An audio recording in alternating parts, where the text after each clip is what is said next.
Welcome to Life, Lessons, and Laughter with your host, Glenn Ambrose.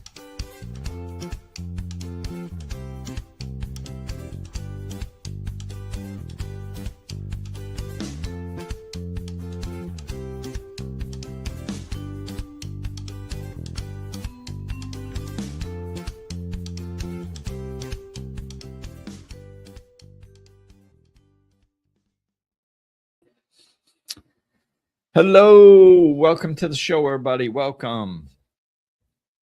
So today, what will I talk about? What will it be? Today, I'm going to talk about what I've seen to be as the biggest block in life. It's the biggest block in spiritual progress. It's the biggest block that I've seen in people's happiness. The biggest block that I see holding people back from progress that they could be making. What is that biggest block, you ask? I make myself laugh sometimes. The biggest block that I see is beating ourselves up, which really, if you think about it, it's not that surprising. The relationship we have with ourselves is primary. You know, you've heard these things like, you can't love anybody else until you love yourself. And some people understand that, some people disagree with it. And I believe it's the way they're looking at it. Because in a way, my first love, I loved her more than myself in what I'll call external ways, right? Like, I was young, I was battling depression, alcoholism. I didn't like myself. I didn't love myself. And to focus my attention on her was helpful. It distracted me from me. I couldn't figure out my life, but I could figure out how to support her, and that kind of gave me a sense of purpose and connection to her. And it was, I still had many problems. And the relationship, as good as it was, as dysfunctional as I was, very rarely did we argue. We got along very well, and it was probably healthier than a lot of other people's relationships, even considering how unhealthy I was. That being said, so from that perspective, do I look at it and I go, oh, I loved her, but I didn't love myself. So that's possible. It's like, yeah, in a way, but the relationship also ended, right? So if I really was capable of loving her in a healthy way, and that's all I needed, then we should have been good. But I didn't love her in a healthy way. I loved her in a needy way. I loved her in a way where, as long as I could focus on her and she was my crutch, I could kind of dismiss how miserable I was in my life, right? So like, it kept me going for a little while, but then when the relationship ended, which it kind of needed to, because it wasn't healthy, like it wasn't sustainable. It wasn't a matter of a lack of me loving her. It was a matter that I didn't love myself. So therefore I was battling depression and I was doing self-destructive behaviors. And so how could she be in a healthy relationship with somebody that was like that? She couldn't. That wears on you after years and years. It was like, it was miserable being in a relationship with somebody that was miserable, right? And that person was me. So So it kind of had to end, so it depends on how you look at it. Did I love her even though I didn't love myself? Yeah, in a way I did, but not in a long-term healthy way. She was, I did love her, but she was also a distraction keeping me from working on myself. And that wasn't her fault, that was my choice. But like, this is what I mean. Unless you have a good relationship with yourself foundationally, it's going to cause problems in every other relationship. Your relationship with other people, your relationship, romantic relationships, friendships, family relationships, your interaction with life itself, it's going to affect that. So I guess if we go deeper, then you start understanding, if you don't love yourself, maybe technically you can love other people or other things, but it's not going to be enough. It's not going to be enough to be able to be sustainable, So we have to really work on our relationship with ourselves. And a foundational piece of that is we beat the crap out of ourselves all the time. We beat the crap out of ourselves constantly. We talk negatively to ourselves constantly. We tear ourselves down constantly. And then we're wondering why we're not doing better. If, if you just slow down for a minute and think about how you talk to yourself, how that inner voice talks to yourself. Most people, when I say, if anybody talked to you the way that you talk to you in your own head, you would kick their ass. And most people go, yes, absolutely. I'm hardest on myself. And we have to change that, because it's holding us back in every single area of our lives. It holds us back from getting into healthy relationships. Why? Because we don't deeply feel we deserve them. If you don't love yourself, you can't feel like you deserve something better. That was one of the things that I remember when I was in that relationship with my first love. I remember having moments thinking that once, we're together for years, I don't know, 5-6 years, maybe longer, including when we had broken up at one point and got back together. It was probably like 6.5 year span or something, maybe. So and most of that time we're together. I think we're only apart for, I don't know, maybe a month or two. So we're together for a while. And I remember thinking at different times, especially when I dropped into my depression, if she finds out who I really am, she just likes me because, she was younger than I was, and she chased me for a little while. So there was some sort of aspect of infatuation or something like that, some version of that in the beginning. And, I was a little older, cooking around in my Jeep, being cool and all this stuff. But I was good on the outside. Like what a young girl would think is cool today, I had that. But I had no substance behind it. I didn't love myself. I didn't, I couldn't hold a job for that long. I had no skills to live a decent life. I might have looked good on the outside to somebody younger, So I was like, as soon as she figures out who I really am and how messed up I really am, she's gone. So like I would, I actually believe that. So I kind of manifested that over the years. There were times when, I knew I should be choosing something different, and I'd be like, you know what, she's going to leave me anyway. Like who could love me for a long time?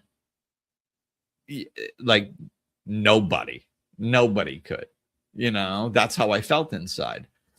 So I made bad choices sometimes, and the alcoholism sure as heck didn't help, nor did the depression, but I really truly felt, I've talked about this before, and I've gotten more clarity on it as of late, that like when I was in 7th grade, I decided I was so exhausted from trying to be good and never being good enough and constantly being punished, that I made a conscious choice to try just not fitting into society, not being who everybody was trying to make me, and just give up and just do whatever the heck I wanted. And I think my life's going to stay the same. I'll be punished all the time anyway, and nobody will, I'll still be the bad kid, but I'll take all this pressure that I have on myself off, trying to live up to something that I obviously can't be. So, but along with that is I had this, like all the adults, teachers, principals, parents, other adults, everybody in my life was trying to get me to fit into the box, fit into society, sit at a desk and be still, not disrupt classes, not do this. And I was incapable of doing it because of ADHD and spontaneity. I didn't have control. I would try to control myself and I'd be like, focus, Glenn, focus. And then next thing you know, I'm talking to somebody and the teacher's yelling at me and I don't know how I got there. Like last I knew, I was really focused. And then my mind on what the teacher was saying, then my mind went off on some other tangent about what the teacher said and how that applies to what I'm going to do after school. And then I'm wondering if I can bring somebody after school with me to experiment with this. And I'm talking to them and I'm asking them if they want to hang out after school. And the teacher's catching me and yelling at me. And I don't know how, last I knew I was focused, So I just stopped trying to do that stuff. But to me, the adults were trying, they kept telling me that the rest of my life was going to be horrible if I didn't do this.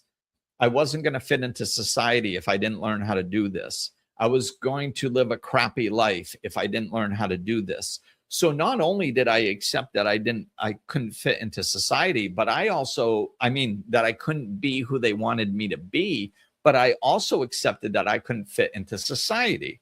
So what does that look like? Well, I decided that fitting into society, like society has this whole system that like if you participate in it, then you get to live a good life. Like this is the unconscious conditioning that society teaches us as children. Like it's not just about fitting into school. It's that your life is going to suck if you don't fit into school, because you're never going to be able to do anything. If you can't do this, you sure as heck can't do that. If you can't pay attention at school, you'll never be able to hold a consistent job. Like you're never going to be like, and you're, the other aspect of it was that I was unlovable. I didn't fit in. I wasn't good enough as I was. I was a bad person. Who's going to love a bad person? Nobody. So I'm not going to have love.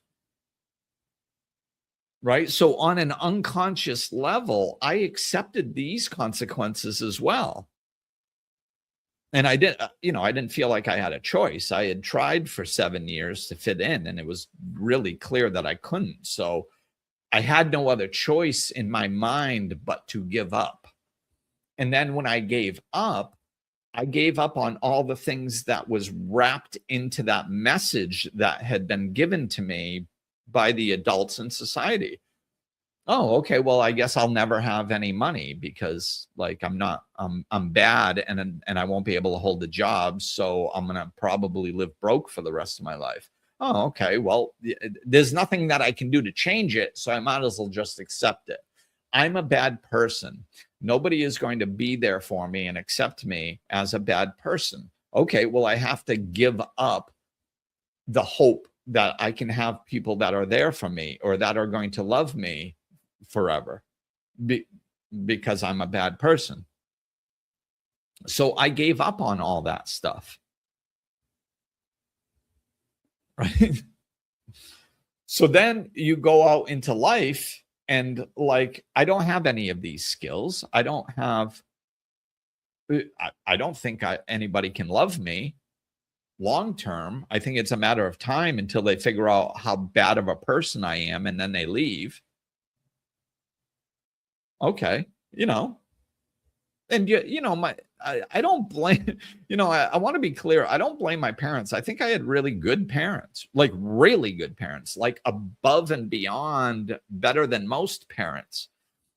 But they didn't know what they didn't know either. So like, it was just, they didn't want to see me suffering and in trouble all the time. So they tried to curtail my behavior the best way they knew how. The same way society teaches all of us, punishment, right? Why? Because they were mad at me, or they didn't like me, or they didn't love me? No, it was because they were trying to get me to fit in so I would stop suffering, because I was suffering a lot because I didn't fit in, So I don't blame them, but it gave me this message where they're like, we love you, we're here for you. And then I'd get in trouble, and then they'd yell at me. And I'm like, well, wait a minute. You said you were here for me and you love me, but this doesn't feel like love. And you sure as heck aren't here for me. Now I'm getting punished twice instead of once. So I can't count on you. If I have trouble, the one thing I know not to do is to go to my parents for it. Because if I go to my parents, then I'm going to have double trouble. This all builds, and this is just my version of it. We all have our version of it. And if you're honest with yourself, you're going to see aspects of this. This is why, if you beat yourself up, it's from childhood. You learned it somewhere, right? So our system is designed for punishment. And I've talked about this a lot. It's designed, and we've proven that negative reinforcement does not change negative behavior because it does not deal with the cause. So they were trying to punish me enough so I would stay focused. Well, I wasn't not staying focused because I didn't want to stay focused. I wanted to stay focused. I was just incapable of it because of ADHD. But I got the punishment. So to try to curtail the behavior, to try to stop disrupting the class. So it's the punishment, and we are in this system. The school system is like this. The parental system is generally like this. The prison system is like this. Society is like this. Workplaces are even like this. We try to curtail negative behavior through punishment. So what does that do to us? It makes us believe that the way to curtail negative behavior is through punishment. So as we become an adult and we have less people overseeing us, we become our own jailer. We become our own punisher. We become the one that punishes ourselves to try to curtail our behavior. If we don't like something we did, we beat ourselves up and we're like, you're bad. That was stupid. That was wrong. Why? Because we're trying to punish ourselves to get us to behave differently. Unfortunately, it doesn't work. It never has. It never will. It's been proven through psychological studies that it doesn't, because it doesn't deal with the issue, right? So like so that's our basis mindset that we're trying to get out of. So now look at how it doesn't work. I'll use the gym example because a lot of people have tried to either diet or go to the gym. And if they haven't, they've thought about it. So that's why to me, it's a good example. Like if you say, okay, I'm going to eat better next week, or I'm going to go to the gym three times next week. And for some reason you don't.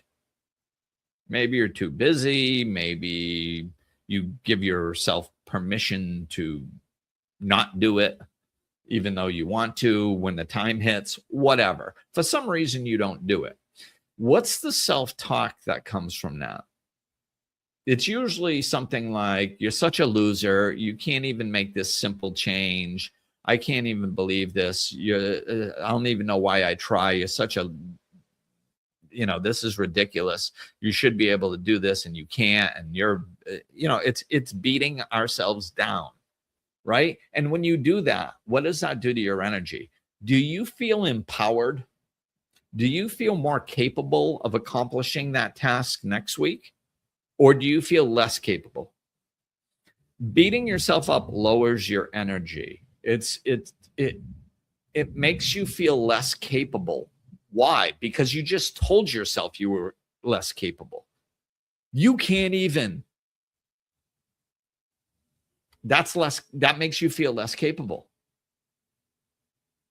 Now, let's look at the opposite, where you go, okay, so I didn't do what I said I wanted to do next week or last week. Why? What got in my way? Well, I made a plan, but then when it came time to implement that plan, I said I was going to go to the gym Monday, Wednesday, and Friday. But then Monday after work, when I was supposed to go, I got into a conversation in my head and I was like, oh yeah, but I didn't take into consideration that I might be tired after work on Monday. So I'm just not going to go today. So I got into a conversation and talked myself out of it when the time came.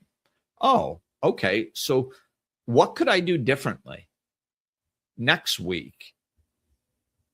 Well, I could make the plan, and then when it comes time to go, I don't get into that conversation. I just go no matter what my mind says, because it's probably going to talk me out of it because it's done that before or try to. So I'm just not going to listen. I'm going to make a commitment to go, and I'm going to go.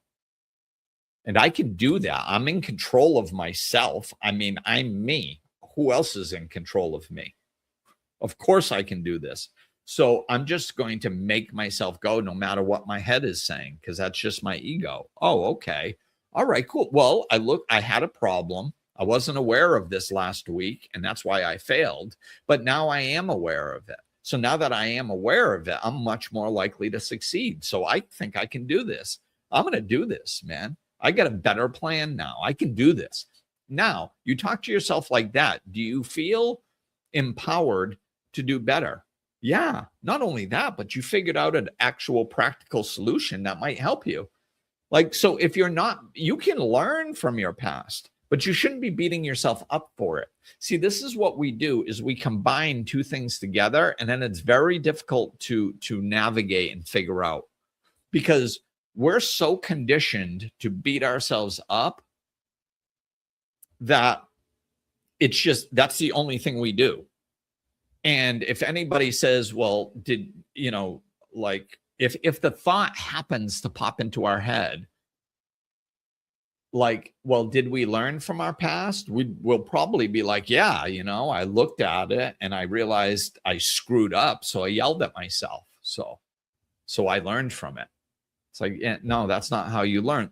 Do you see how on an unconscious level, our brain thinks that beating ourselves up is going to teach us to do better?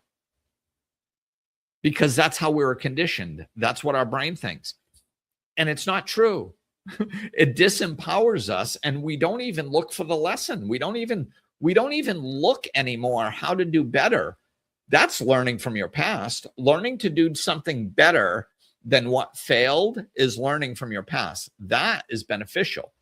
Looking at your past and using it to beat yourself up and disempower yourself doesn't help you. And it isn't learning from your past. Beating yourself up does not help you learn.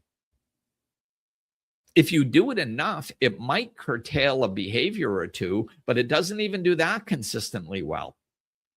And it sure as heck doesn't last, because it never dealt with the problem. You just yelled at yourself long enough until you just feel horrible about yourself that you're like, oh my God, I hate myself so much. I can't take it anymore. So I'm going to try to be somebody that I'm not, because I hate me. That's a horrible way to go through life. And a horrible way to think you're going to love yourself at some point. Get yourself to hate yourself so much that you can't do anything but change. This is what drives people to really extreme negative consequences and giving up because they can't see anything better. They just beat themselves up until they think that they're a piece of crap, which if you look at my story in 7th grade, that's where I reached. When I decided that I had been beaten down so much for so many years in the attempt to curtail my behavior and make me a better person, did it turn me into a better person? No, it made me give up trying to be a better person and accept that I was a piece of crap. This is what usually happens when we beat ourselves up over years and years and years. This is why, a lot of adults, like they just don't even have any hope for change, and they say stupid things to keep themselves stuck. Like, oh, I always dreamed of being a therapist.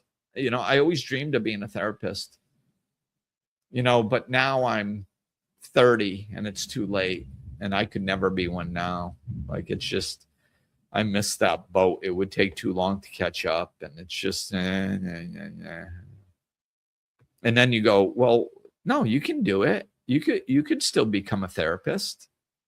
Why don't you, who cares if it takes 5 years or 10 years to go through the school? In 5 or 10 years, you'll be 40 years old. You'll have another 25, 35 years of working, doing something you enjoy. Why not? And they go, nah, it'd be hard. It'd be hard. It'd be hard. Everything's hard. So, but that's a good enough reason. Why is something as silly as, well, that'd be hard? Why do people accept that as a good enough reason when it shouldn't be? They do because they're defeated. They're beaten down by who? Well, originally society, later on themselves. We use the same techniques we were conditioned to use to beat ourselves up as they did when we were children. And again, no blame to anybody as children. They didn't know what they didn't know. But as we learn this as adults, and young adults, we can learn this stuff and do different. And little by little, when more of us do this, society will change and we'll start doing things differently. It's already starting to happen. I mean, we have pretty good evidence that our school system does not serve society very well. It serves the people who fit into the school system well. If you happen to be, that's one of the things that I've noticed about the school system. It's like, if you happen to be one of the ones that fit into it, like, you just happen to be one that fits into it, which is probably a good, who knows, maybe 33 to 50% of society really fits well into the school system, because they're naturally kind of good at everything. And with a little application, they can put in a little effort and then just be good at the things that they're not super good at and just pull that up. And they get a lot of positive reinforcement because they fit in, and they don't really see a problem with the school system because it worked for them. They have no idea of the severe damage it does to the people it doesn't work for. And if you try to explain it to them, a lot of times they just think you're bitter or something. And they're like, oh, well, geez, I don't really agree with what he's saying. It seemed to work fine for me. It's like, yeah, it's not about you. Everything that worked well, sports worked well for me. I learned more from sports and team play and how to give my all and how to get along with other people and all this. I learned more from sports than I did from school, right? Now, so that's like me saying that there are some people just don't like sports, right? They're more, let's say they're more intellectual. They like that stuff, or they like music, or they like art, or whatever. And they just don't really like sports, and they're not really good at sports.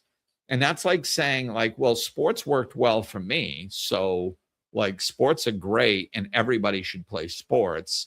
And if you don't, it's really not that big of a deal. Like, I mean, like, and, assuming there's no school system.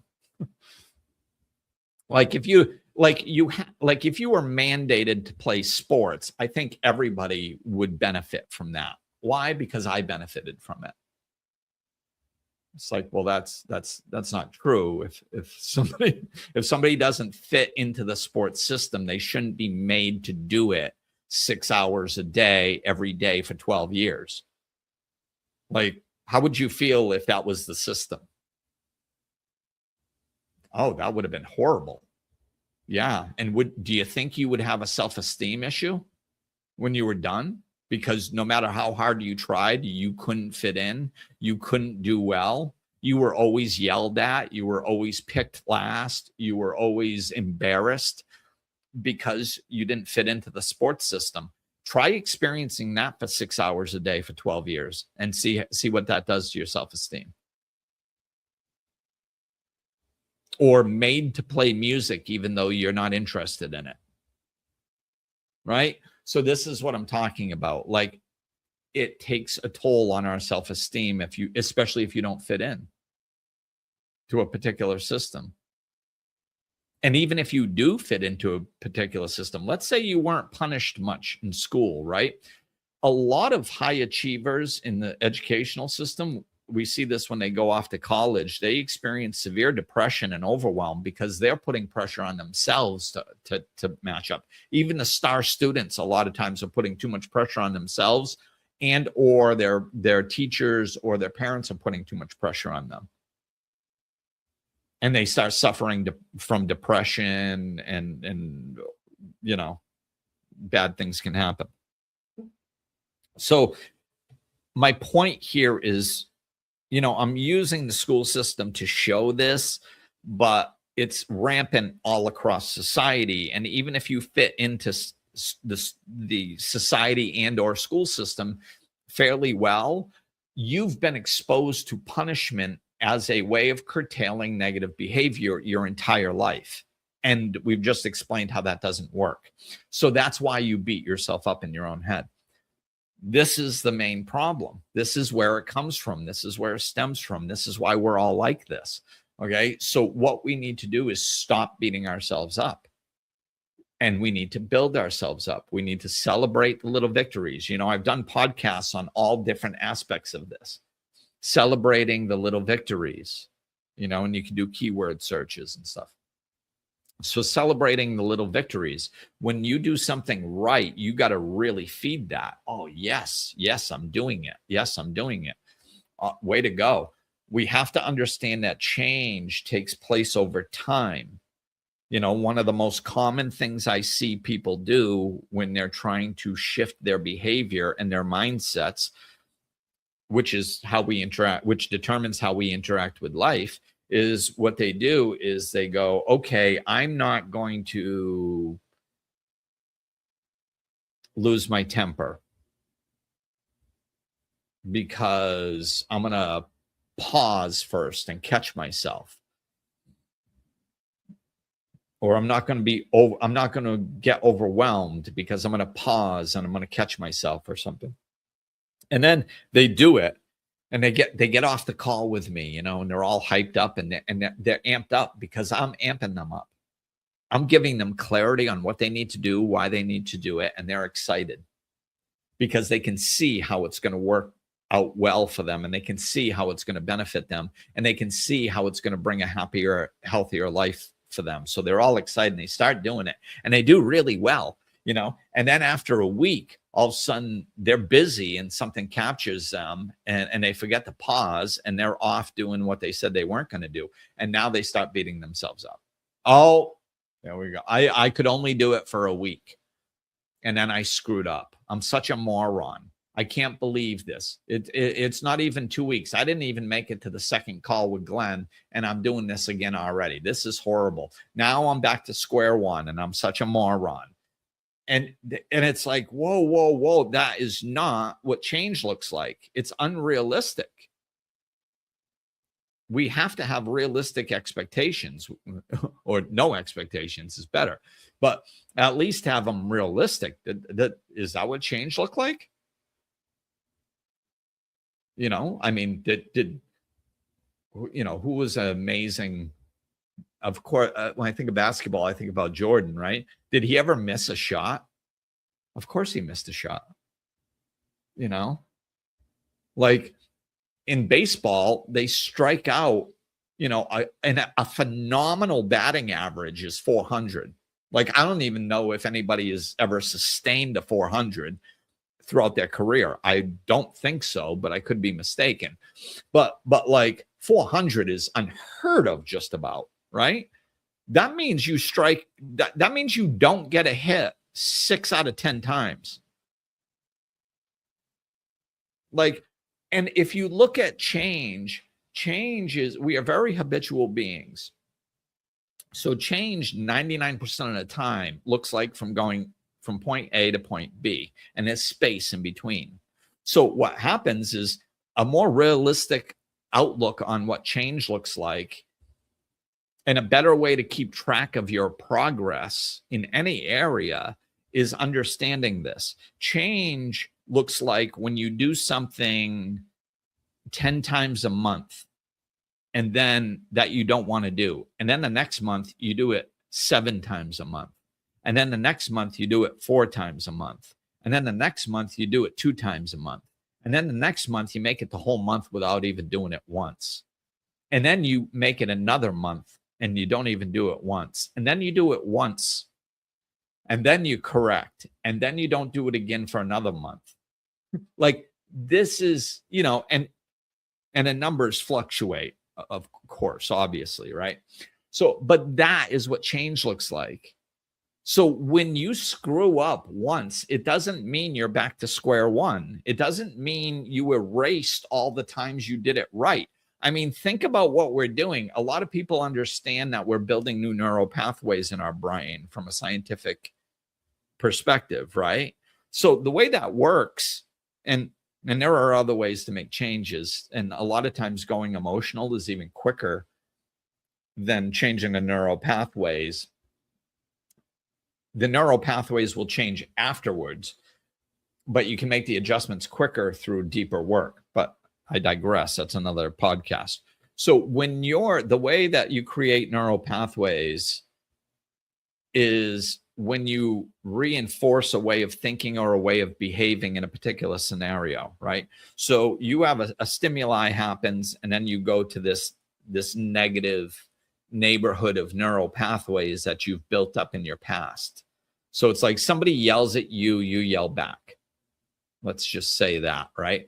And that's just, and it bounces around in these neural pathways about, attack back, and then you're going to change that. So then you go, okay, so the stimuli comes in and you pause and you go, no, I'm going to, I'm going to just get myself out of a situation, or I'm going to verbally tell them to stop, or, whatever. So that's your new neural pathway neighborhood that you're building, right? Every time you do that, you make that new neural pathway stronger. Every time you do the old behavior, you reinforce the old neural pathways, right? So if you're doing it 10 times a month, then that neighborhood is really strong. But if you do it 6 times a month, then it's not getting as much food. It's not as strong as it would be as if you were to do it 10 times a month. And then at the same time, 4 times a month, you just sent it to your new neural pathway neighborhood that you're building. So 4 times a month, you sent energy into that new area. So it starts creating new neural pathways.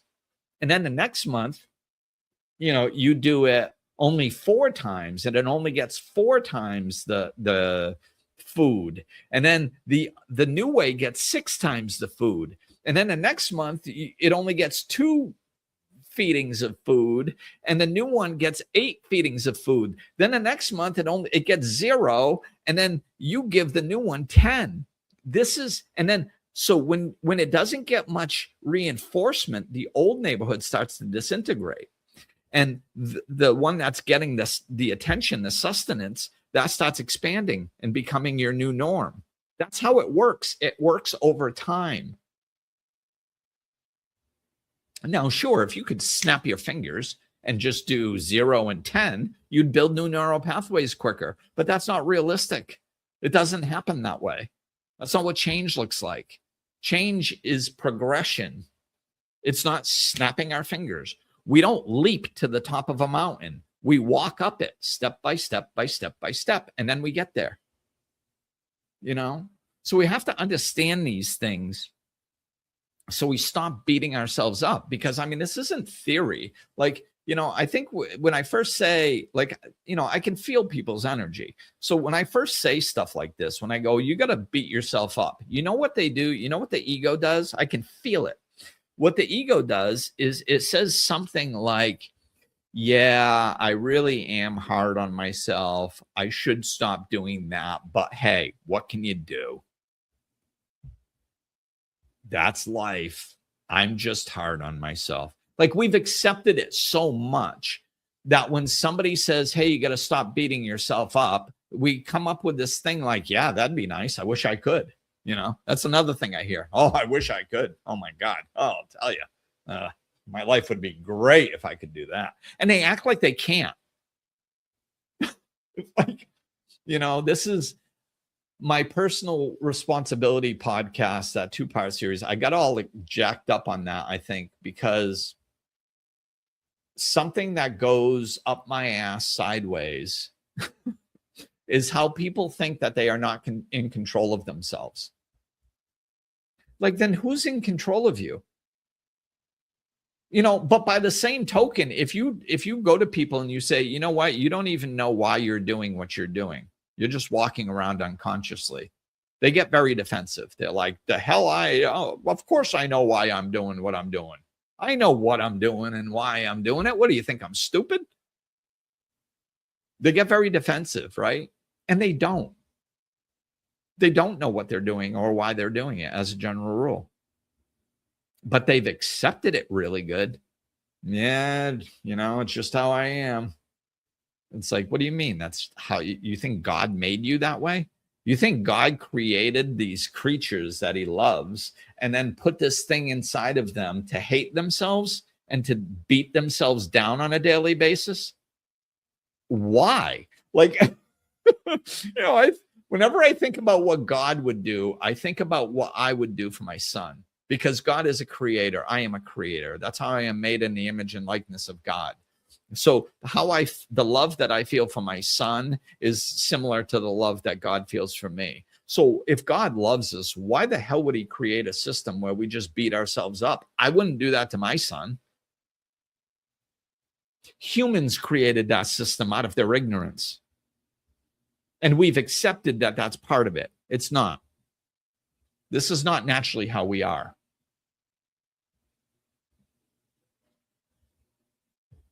So we have to stop beating ourselves up. We have to celebrate the small victories.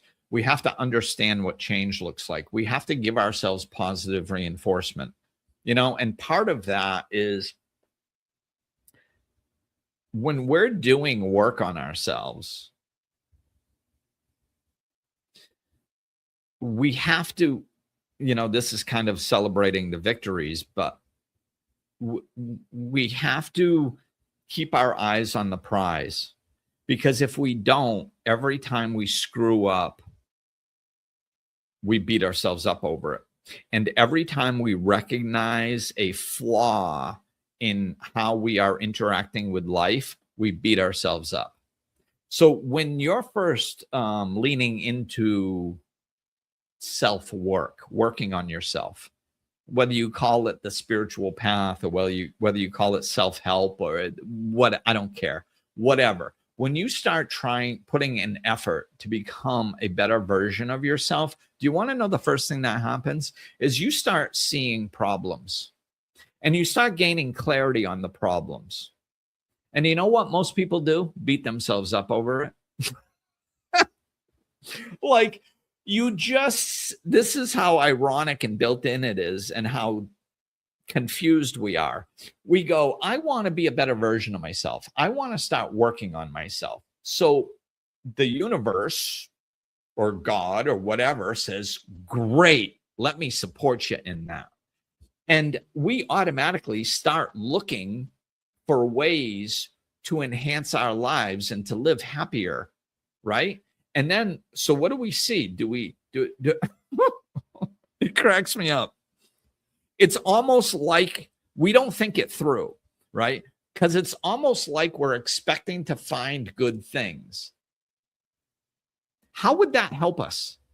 If I want to better my life and I see all the things that I'm doing right,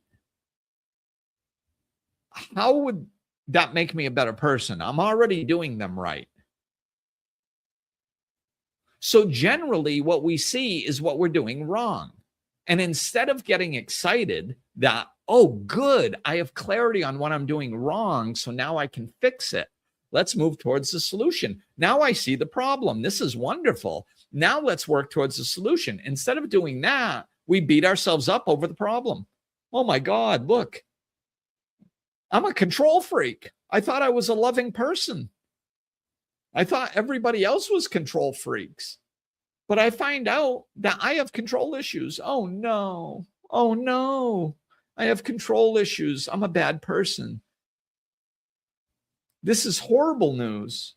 I just found out something bad about myself. Oh no. Like, this is what we do. And I'm sitting here going, are you freaking serious? Like, you asked to see it and then you were shown it and now you're upset. I understand that, I understand why we do it. And I understand that it's social conditioning and I understand that it's unconscious. So I'm not saying that you're stupid for beating yourself up for. You were conditioned to beat yourself up when you see something wrong. So I get it. No judgment. But we have to see how ridiculous that is. If you want to be a better person, like if your car breaks down, do you want to go underneath your hood and find all the things that are working correctly so that you can get your car running again? No, you look for the part that's running incorrectly.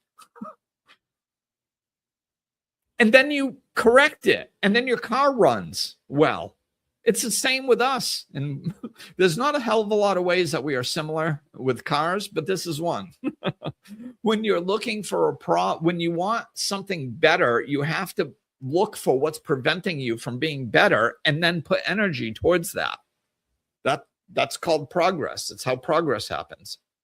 When you find a problem, you fix the problem and then you do better. And we are so conditioned to beat ourselves up over it. That's not how we interpret it. A lot of times when I'm working with clients, I'm bringing their brain, like it's not even about the things that they're working on half the time in the beginning. A lot of times it's about stopping them from focusing on the negative. We're problem oriented in our brain. We need to be solution oriented. So when we see a problem, we're like, oh no, there's a problem. Oh no, I'm so stupid. I'm so bad. I'm not even good enough to not have this problem within me. I'm so stupid. It's like, no. Like that's where your work is. This is a good thing. Think of it as like a puzzle. You're building the puzzle of you, right? And I'm sitting there and I go, you know what? I created my whole face in a puzzle. But there's one problem. I'm missing the piece for my nose. This puzzle would look a lot better if I had that final piece for my nose. Then it would look more like me. And then I find the piece and I'm like, oh no, look at the piece. It's not in the puzzle. It's not.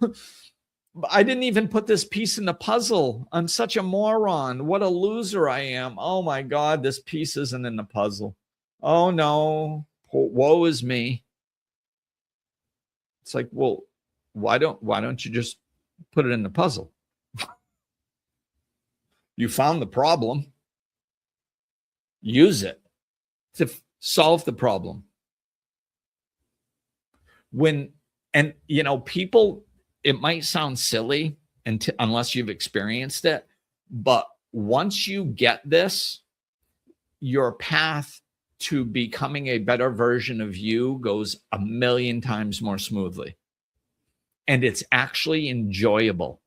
Do you want to know why people get frustrated and with the self-help work and all this stuff? It's because of this. It's because they beat themselves up instead of lift themselves up.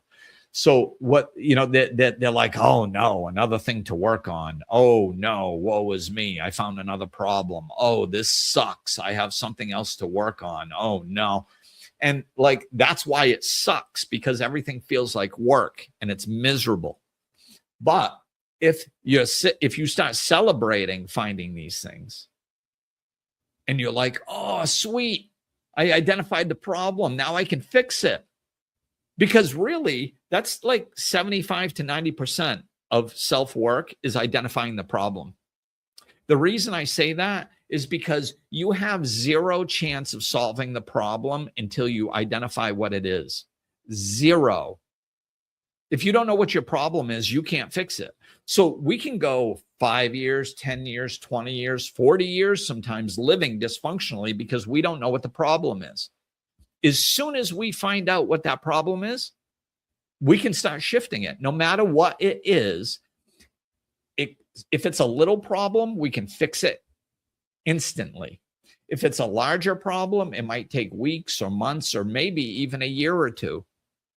But we're going to fix it. Up until that point, you had zero chance of fixing it. So that's why I say it's depending on the problem, it's 75 to 90% of the journey is just to find out what the problem is. Because once you do, you can start working towards a solution. That's the fun part. You just become better. Oh, I know what the problem is. Now I'm going to put the energy towards becoming a better version of myself. Sweet. I've been hoping I could fix this. Now I can. This is the energy in which we need to be in. We need to get excited that we found a problem. And it's really not that hard. Once you start doing this, once you do it a couple times, you're like, oh my God, yeah. Like, why would I possibly get upset because I found out something that wasn't working? Because now I get to fix it and have it work well. Sweet. That's when the work is enjoyable. It's fun. You get excited when you find a problem. Sweet.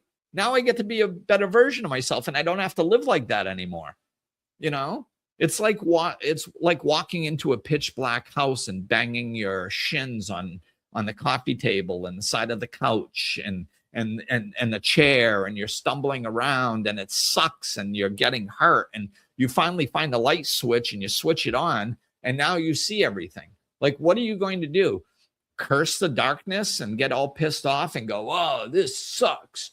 That coffee table I hit my leg on that, and look at the couch over there, and I wailed into that thing too, and the chair. This is so stupid. This sucks. Oh my God, this is horrible. Like, I should pull all the furniture out of this room. This is ridiculous. Or are you gonna just go like, well, thank God I don't have to slam into anything anymore. The lights are on. Praise the light or curse the darkness. Cursing the darkness does nothing. Praising the light does everything. Oh, it's enjoyable. Oh, yay, the lights are on. I don't have to suffer anymore. I can see what I couldn't see before. This is wonderful. I love seeing what I couldn't see before because now I can avoid the pitfalls of not seeing it. Woo! This is what we need to do. It makes perfect sense in every single area. This is how we know it's in spiritual alignment. This is a truth. This is a truth. Why? Because it works with cars. It works with dark rooms. It works with human beings. It works with creating new neural pathways. It makes us feel good instead of feel like crap. These are all signs that it's correct.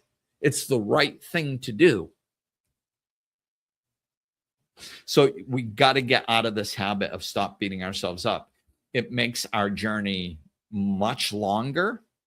It stalls our progress.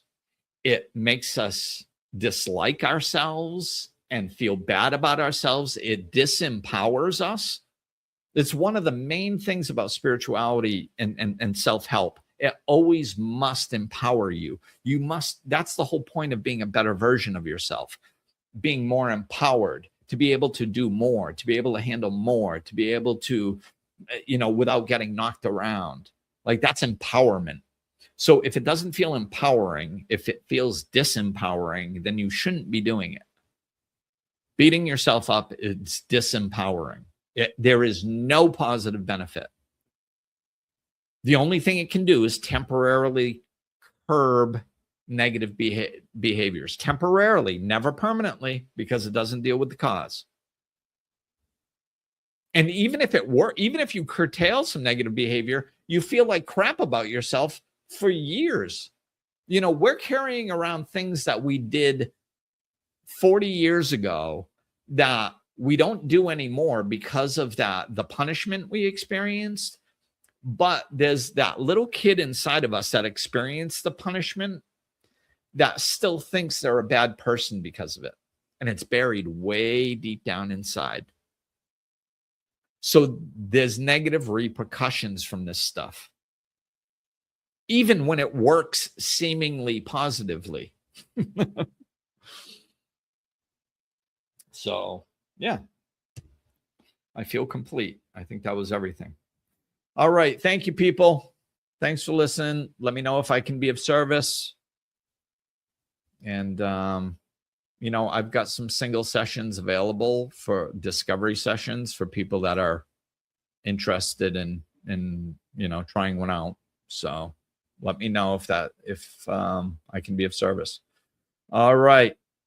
Thanks for listening. Talk with you soon. Peace.